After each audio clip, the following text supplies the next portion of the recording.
Hi, my name is Fr.Ben Bradshaw. Today I want to speak to you about what it means to form our conscience. The Catechism of the Catholic Church says that our conscience is the inner voice of God speaking to us when we have to make a decision, or maybe after we've made the decision, when our conscience tells us, that wasn't so good. You need to rethink that one. Maybe we've got to go to somebody and say, man, I'm sorry about that. There are some people who say that we only have to listen to our conscience, and if our conscience tells us that something is fine, well, then it's fine. Their only problem is, yes, we have to listen to our conscience, but before we ever get to that point, we have to form our conscience. And we form our conscience to an objective truth outside of ourselves. Because the truth is, brothers and sisters, if all we do is listen to our own opinion or our conscience, well, then anything goes. Joseph Stalin, he killed almost 10 million people, maybe more. He was once a seminarian. He was the son of a Georgian shoemaker.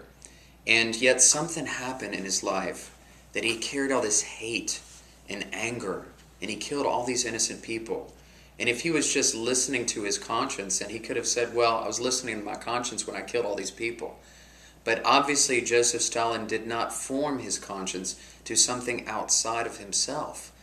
What do we form our conscience to? The teachings of the faith, the Beatitudes, the Ten Commandments, all these beautiful teachings that we've been given. So we have to form our conscience in the image and likeness of something else, namely the teachings of the faith in Jesus Christ.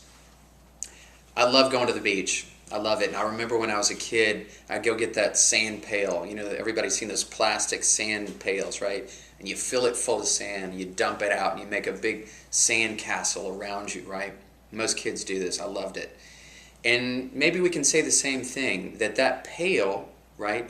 This pail is in some ways the teachings of the faith. And the sand is our own forming of our own conscience, that we form our conscience, right, to the objective teachings of the faith. And so it's formed, not in our own opinions, right, but something outside of ourselves.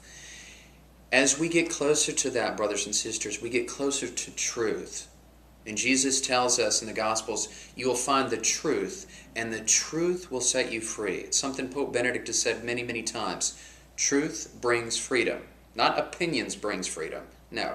Actually, that leads us into greater slavery and greater emotional and spiritual turmoil. Actually, what brings us freedom is truth. You find the truth will set you free. May God bless you.